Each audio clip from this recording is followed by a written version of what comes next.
Hey MAGA, we are officially on the brink of World War III. Y'all better get to them front lines now. Hey, to the Never Kamalas, y'all better get to them front lines now.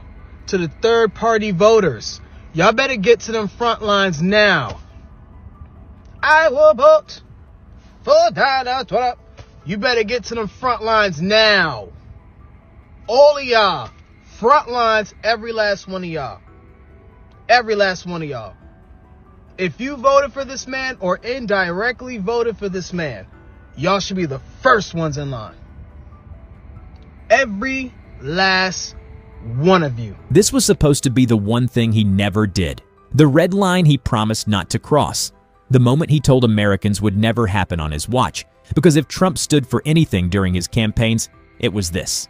No more stupid wars. No more wasting American lives in conflicts we don't need to be in.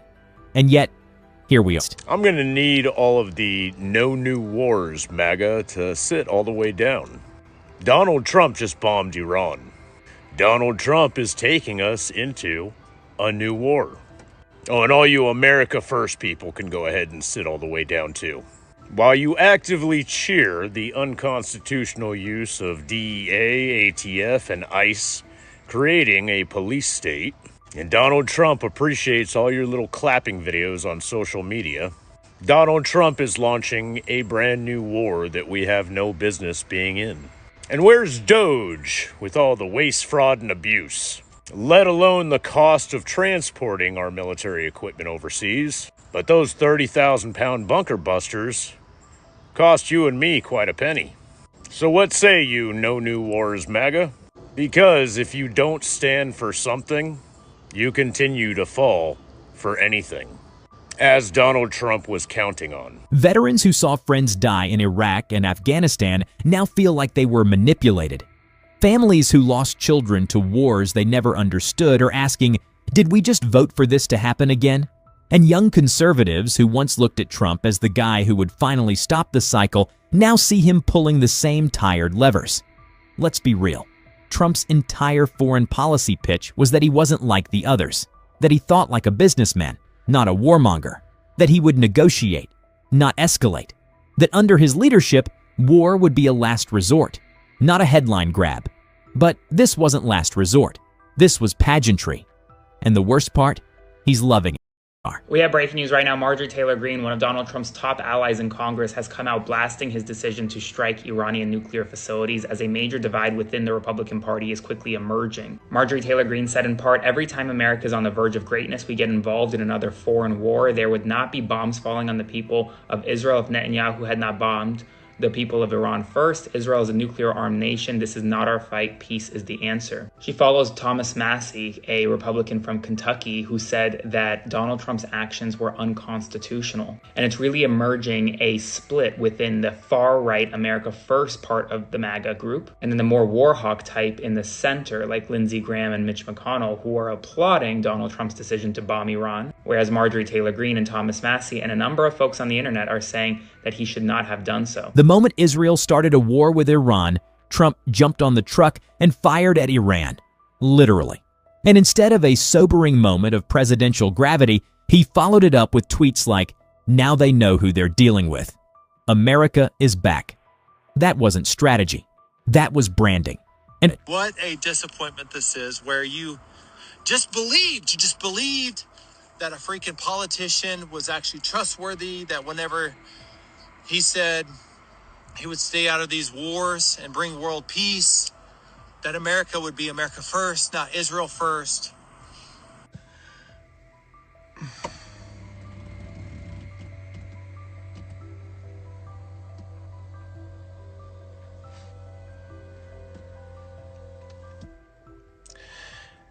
He was convicted 34 times of tax evasion. He lied 35,000 times during his first term, and he cheated on multiple wives. We knew that he wasn't honest. That's on you and that stupid hat. There. I fixed it. Donald Trump, your president, said that the airstrike was a success. The 3 nuclear sites in Iran has been attacked. And now Iran is going to retaliate. Now, the thing about it is, Donald Trump did not have a discussion with Congress. So that lets me further know he feel like he is above anything and anybody, to where he doesn't have to talk to anybody before he makes decisions. So you MAGA supporters, and it's funny because there were a lot of y'all in those comments that I left on that video yesterday. Hundreds of comments talking about Donald Trump is the best president ever lived. Donald Trump 2028. If he's going to live that long, that's first. Y'all worshiping this man like he is God, in which he is not. Since y'all care so much about this man, and that is your man, your man, your man, how about every one of y'all across the United States pack your bags and have y'all fight for the country, since y'all love this man so much, saying he is the best thing since sliced bread? How about y'all do that, MAGA supporters? And I honestly don't care what y'all gonna put in these comments, because once again, I'm going to put laughing emojis because you guys are Ronald McDonald clowns. You're irrelevant. Just know that.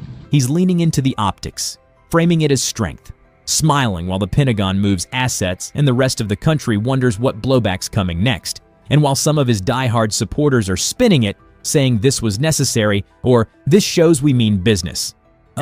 I'm going to say something, y'all not going to like it. I don't care. I don't give a shit. The United States of America bombing Iran, we deserve Donald Trump. And when I say we, I mean the United States of America, because this place is so unbelievably sexist, racist, misogynistic that y'all would have elected not once but twice an unbelievably impotent, narcissistic man-child. Donald Trump has the emotional maturity of a 14-month-old. Y'all voted for that.